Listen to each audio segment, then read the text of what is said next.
Setting a stop loss on Webull is a key strategy for managing risk in your trades. Here's a step-by-step guide on how to do it. Open the Webull app, download and log in. Get the Webull app from the App Store or Google Play Store or access Webull through their website. Log into your account.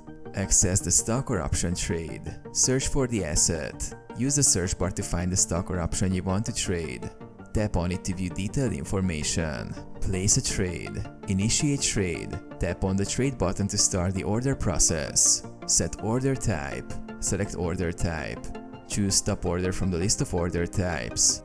There are typically two types, stop loss and stop limit. Configure stop loss. Enter stop price. Input the stop price at which you want the stop loss to trigger.